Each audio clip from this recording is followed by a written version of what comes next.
हम वही है जो कि तुम्हारे अंदर हमेशा रहते हैं, बस निकलने का इंतजार करते हैं। जो कि तुम्हारे अंदर हमेशा वही है जो कि तुम्हारे डीपेस्ट एनिमल माइंड में होते हैं। हम तुम है, सब एक है।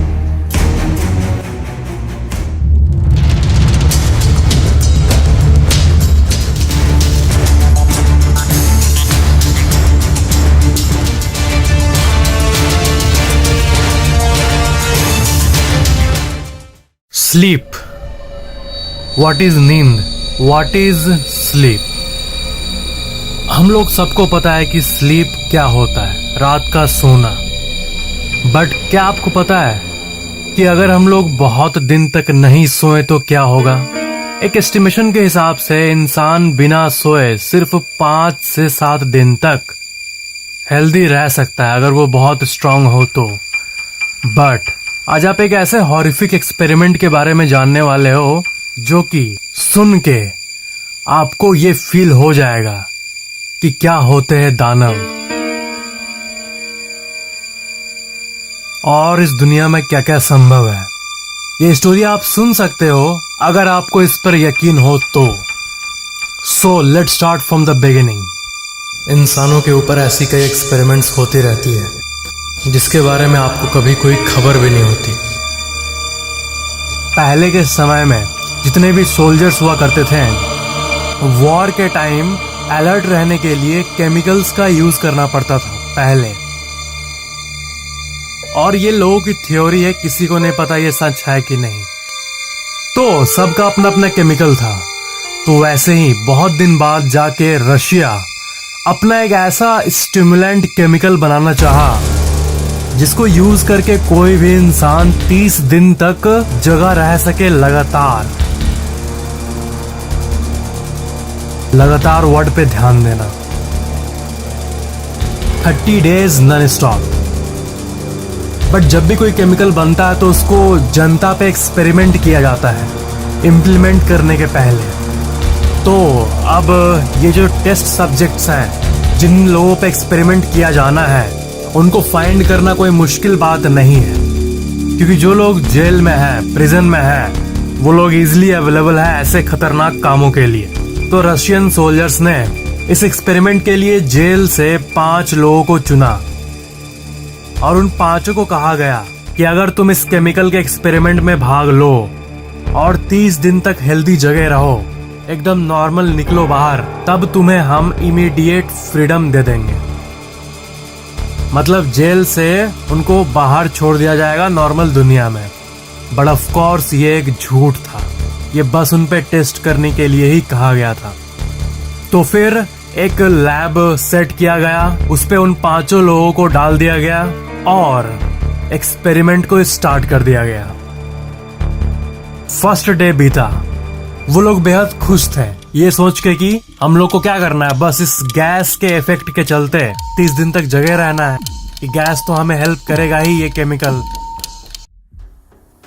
तो फर्स्ट डे गैस को छोड़ा जाता है उस रूम में और ये लोग पूरे तरीके से हेल्दी रहते हैं, ये लोग पूरा अलर्ट रहते हैं। थर्ड डे अभी भी ये लोग ओके हैं और इस 3 दिन के रिजल्ट को देखकर, शुरुआत के रिजल्ट को देखकर वो जो एक्सपेरिमेंट रिसर्चर थे वो बहुत खुश हुए। अब उनको लग रहा है कि अब बाकी देशों का केमिकल अब क्या है जो कि बस 2 दिन 3 दिन सोल्जर्स को जगह रहने में मदद करता है वॉर के टाइम। अब तो हम लोग का अपना केमिकल आ चुका है जो कि 30 दिनों तक होपफुली इन लोगों को हेल्दी रखेगा। बट चौथे दिन से वो हॉरिफिक डार्क थिंग्स होना शुरू हो जाती है। डे 4, एक्सपेरिमेंट का चौथा दिन। होता ये है कि अचानक से वो 5 इंसान कुछ डार्क चीजों के बारे में बात करना शुरू कर देते हैं।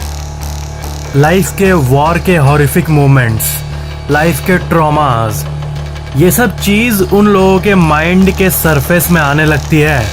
और क्योंकि उस लैब के अंदर एक माइक्रोफोन भी रखा हुआ था उनके बातों को सुनने के लिए, उनके एक्टिविटी पे नजर रखने के लिए, तो उसी माइक से वो बात रिसर्चर्स सुन पा रहे थे। चौथा पूरे दिन, पूरे 4th डे वो लोग यही बात करते रहे नेगेटिव चीज़ों के बारे में, लाइफ के डार्क साइड के बारे में। डे 5, 5th डे और भी वर्स होता है। 5th डे का मॉर्निंग वो लोग आपस में एक दूसरी लैंग्वेज में बात करने लगते हैं और ऐसा लगता है कि वो आपस में अपने बातों को समझ पा रहे हैं और बहुत डार्क चीजों को करने लगते हैं। वो लोग के अंदर साइकोसिस का साइन दिखता है। वो लोग आपस में बात करते हैं, कभी कभी खुद से ही बात करने लगते हैं, कभी कभी इधर से उधर भागने लगते हैं। बट डे 5 से डायरेक्ट हम लोग चलते हैं डे 9 में। डे 9 में एक ऐसी चीज होती है जो कि सारे हदों को पार कर देती है। डे 9 में उन 5 टेस्ट सब्जेक्ट में से एक टेस्ट सब्जेक्ट अचानक से दौड़ दौड़ के चिल्लाना शुरू कर देता है और इतनी जोर से चिल्लाता है, इतने जोर से चिल्लाता है कि उसका जो ये वोकल कॉर्ड है वो इतना वाइब्रेट होता है कि वो फट जाता है लिटरली। और जैसे फटता है वो अचानक से सो जाता है, उसे नींद आ जाती है। और जब एक इंसान सोता है तो बाकी के चारों उस माइक के सामने आके विस्पर करने लगते हैं, कुछ ना कुछ बोलने लगते हैं। तब उनको लगा कि क्या ये गैस के वजह से हो रहा है या फिर कम सोने के वजह से, और उनमें से कोई श्योर नहीं था कि ये क्यों हो रहा है। रिसर्चर्स का ये मानना था कि नहीं सोने की वजह से लोग पागल होते हैं, बट ऐसा तो नहीं होगा कि वो चिल्ला के 5-6 घंटे लगातार दौड़ते हुए चिल्ला के अपना गला फाड़ ले। ये शायद उसी मिस्टीरियस केमिकल या फिर गैस की वजह से हुआ है जो कि रिसर्चर्स ने बनाया था, क्योंकि नहीं सोने के चलते कोई अपना वोकल कॉर्ड नहीं फाड़ लेगा। इसके बाद जो होता है वो और भी रहस्यमय होता है। इसके बाद डे 9 के बाद डायरेक्ट डे 10 पे अचानक से उस रूम का सारा गतिविधि बंद हो जाता है, पूरा साइलेंस, और किसी को नहीं पता होता कि वो आखिर जिंदा भी है कि नहीं। बट जो ऑक्सीजन मीटर था उस लैब के बाहर वो फ्लक्चुएट कर रहा था। इसका मतलब अंदर जो 5 इंसान है वो सब जीवित तो हैं, क्योंकि वो सांस ले रहे हैं, वो ब्रीथ कर रहे हैं। ये ऑक्सीजन लेवल से पता चल रहा था। बट वो लोग इतने शांत क्यों पड़ गए अचानक से डे 9 के बाद, ये एक रहस्य था। ऑक्सीजन लेवल जब दिखा रहा है कि वो लोग जिंदा है तो वो लोग है कहाँ चले गए वो? अब रिसर्चर्स के पास कोई चारा नहीं था। वो लोग इस स्टडी को ऐसे बीच में बंद नहीं करना चाहते थे 30 दिन के पहले, बट जो अभी हो रहा है उसको देख के उनके पास कोई चारा नहीं था। तो वो लोग तय किए कि अब उस चेम्बर को वो लोग खोल देंगे। एंड वो लोग माइक से अंदर में इंटरकॉम से अनाउंसमेंट किए कि देखो हम लोग अभी गेट खोलने वाले हैं और अंदर आने वाले हैं।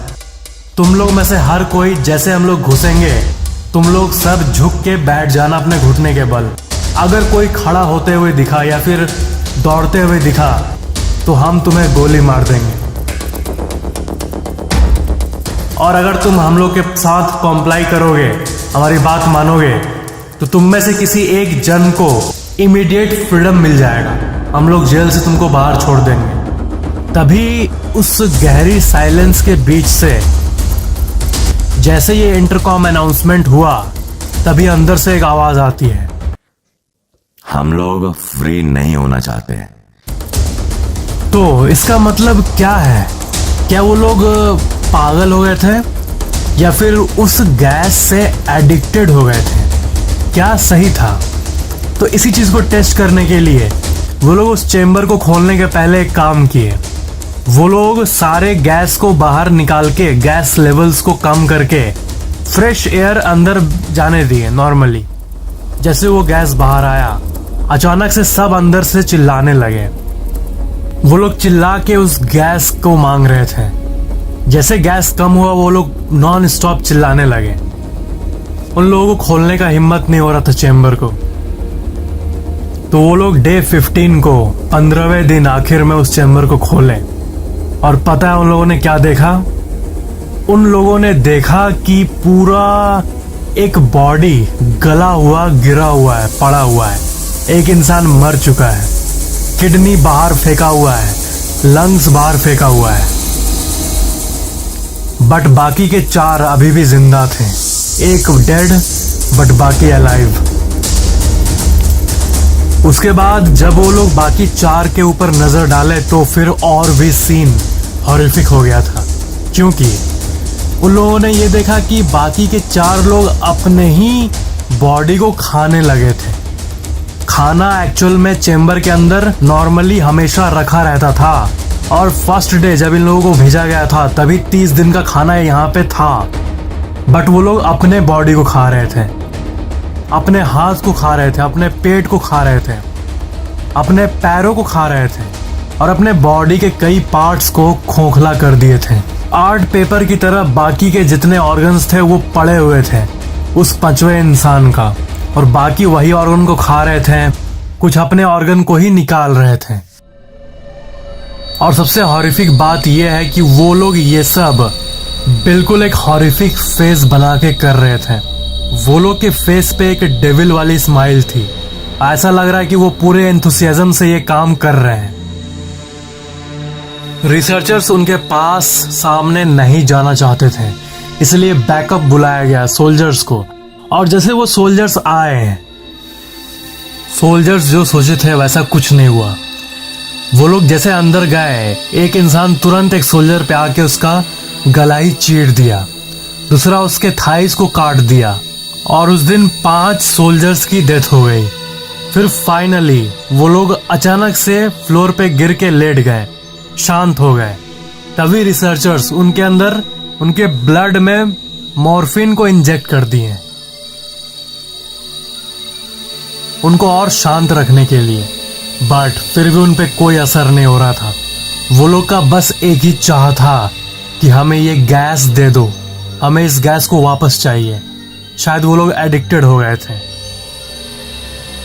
फिर अचानक से और सोल्जर्स आए और उनसे लड़ाई के वक्त एक टेस्ट सब्जेक्ट का हार्ट बीट होना बंद हो गया। अचानक से वो फ्लोर पे गिर गया। और सबसे हॉरिफिक चीज ये थी कि गिरने के बाद, उसका हार्ट बीट बंद होने के बाद, मरने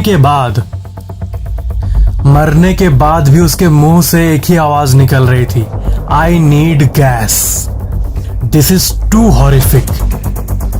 फिर किसी भी तरह केमिकल्स की मदद से एनेस्थीसिया का इंजेक्शन देके बाकी 4 को हॉस्पिटल में ले गया गया, उनके पार्ट्स को ठीक से बॉडी में स्टिच करने के लिए बाय डॉक्टर्स। बट वहां पे जैसे उन 4 को ले गया गया, उसमें से एक तुरंत मर गया। मतलब अब जिंदा है बाकी के 3, बाकी 2 मर गए। फिर उसके बाद बाकी के 3 जो टेस्ट सब्जेक्ट थे उनको रखा गया हॉस्पिटल में, और उसमें से एक के बारे में मैं आपको बता रहा हूं, वो अचानक से बंधे हुए स्टेट में ही उस हॉस्पिटल बेड पे ही चिल्लाने लगा, फिर अचानक से शांत हो गया। फिर जब एक नर्स उसका स्टिचिंग करने आई तो अचानक से वो उसको देख के हंसने लगा, एक डेविल वाली स्माइल देने लगा। उसके बाद वो इंसान उस नर्स को देख के अपना लिप्स को कुछ मूवमेंट करने लगा, ऐसा लगने लगा कि वो कुछ बोलना चाह रहा है। फिर किसी भी तरह वो नर्स एक पेन और पेपर को उसको दी, और वो अपने कपकपाते हाथ से ही कुछ लिखा उस पेपर पे। और आपको पता है वो क्या लिखा? उसने लिखा, कीप कटिंग, काटते रहो, मेरे बॉडी को काटते रहो। और दूसरे टेस्ट सब्जेक्ट की बात करें तो उसके ऊपर जब तक वो स्टिचिंग का काम हुआ तब तक वो एक दानव की तरह हंसता रहा। बस उसके ब्लड स्ट्रीम में वो गैस मिला हुआ था। ऐसा लग रहा है कि उसके अंदर का डार्क इमेज, उसके अंदर का डार्क ईगो एक्टिवेट हो गया हो। और उसके बाद वो कुछ कहने लगा, वो चिल्लाने लगा और एग्जैक्टली ये कहा कि I want that gas, it's good stuff, gas बहुत अच्छी चीज है, वो मेरे को लाके दो। फिर एक डॉक्टर ने पूछा, क्यों चाहिए तुमको वो गैस? फिर उसने कहा कि मुझे अवेक रहने के लिए चाहिए, मुझे नींद को भगाने के लिए चाहिए। फिर वहां का एक सोल्जर का हेड आता है और वो ये कहता है कि इनको गैस चाहिए, तो एक काम करते हैं, हम लोग इनको गैस में ही रखते हैं। तो सारे हॉस्पिटल बेड्स को उसी चेंबर के अंदर वापस शिफ्ट किया गया और वो गैस को वापस छोड़ दिया गया। उसके बाद वो लोग अचानक से हैप्पी होने लगे। बट फिर अचानक से उन 3 में से 2 का जो ब्रेन एक्टिविटी होता है वो बढ़ने लगा और वो दोनों अचानक से मर गए। उनका हार्ट बीट बंद हो गया। फाइनली अब बचा है बस एक टेस्ट सब्जेक्ट। उसके बाद एक डॉक्टर बस इन सब चीजों से फ्रस्ट्रेट होके गन निकाला और उस टेस्ट सब्जेक्ट की तरफ किया और बोला कि तुम अब लास्ट ही बचे और मैं तुम्हें गोली मार दूंगा, तुम बताओ तुम हो कौन, क्या आया है तुम्हारे अंदर, क्या तुम पोजेस्ड हो, गैस ने किया क्या तुम्हें, क्या चाहते हो, गैस मिलने के बाद भी अब तुम क्यों हंस रहे हो। उसके बाद वो हंसते हुए रिप्लाई किया कि क्या तुम इतने आसानी से भूल गए हम कौन हैं? मैं तुम हो और तुम मैं हूं। हम तुम्हारे अंदर का शैतान है जो कि हमेशा बाहर आते हैं, जो कि हमेशा हर एक इंसान के अंदर होता है। हम वही है जिसे तुम रात के अंधेरे में फील करते हो। हम वही है जो कि तुम्हारे अंदर हमेशा रहते हैं, बस निकलने का इंतजार करते हैं। जो कि तुम्हारे अंदर हमेशा वही है जो कि तुम्हारे डीपेस्ट एनिमल माइंड में होता है, बस निकलने का इंतजार करते हैं। हम तुम है, सब एक है। उसके बाद वो डॉक्टर उसको गोली मार देता है उसके चेस्ट पे। अचानक से सब कुछ साइलेंट हो जाता है और यही इस ड्रेडफुल एक्सपेरिमेंट का दी एंड होता है। बट सबसे बड़ा सवाल है कि क्या ये स्टोरी रियल है? मैं ये भी नहीं मान रहा कि ये स्टोरी रियल है और मैं ये भी नहीं मान रहा कि ये स्टोरी फेक है। ये एक क्रीपी पास्ता के रूप में अभी एग्जिस्ट करता है। क्रीपी पास्ता मतलब एक ऐसी हॉरिफिक स्टोरी जो कि इंटरनेट के थ्रू लोगों के पास पहुंची है, जो कि लोग हमेशा शेयर करते रहते हैं। और उसी में से एक इंटरेस्टिंग क्रीपी पास्ता को मैंने आपको बताया। बट ये रियल है कि नहीं ये आपके ऊपर है। इस दुनिया में 50% लोग ये मानते हैं कि ये फेक स्टोरी है, ये जस्ट एक फिक्शनल क्रीपी पास्ता है, और 50% लोग ये मानते हैं कि ये एक्चुअली में हुआ था। बट ये तो आपके ऊपर है कि आप इस पे बिलीव करना चाहो या नहीं। बट नेवरदलेस ये स्टोरी बहुत ही इंट्रिगिंग है। अगर आपको रियली में ऐसी आउट ऑफ द वर्ल्ड चीजें पसंद है तो आप मेरे फैक्टिक्स स्पेशल सीरीज को पूरा देख सकते हो। चेरनोबिल इंसिडेंट के ऊपर था फर्स्ट एपिसोड, दूसरा एपिसोड था भोपाल गैस इंसिडेंट, तीसरा zombies.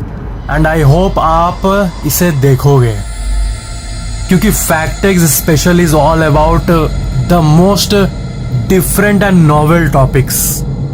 Thank you so much for watching this video and do subscribe if you like my video. And आपको फैक्टिक्स स्पेशल का नेक्स्ट एपिसोड किस अलग टॉपिक पे चाहिए वो आप नीचे कमेंट करो और मैं आपको वो यूनिक एक्सपीरियंस दूंगा। Thank you so much.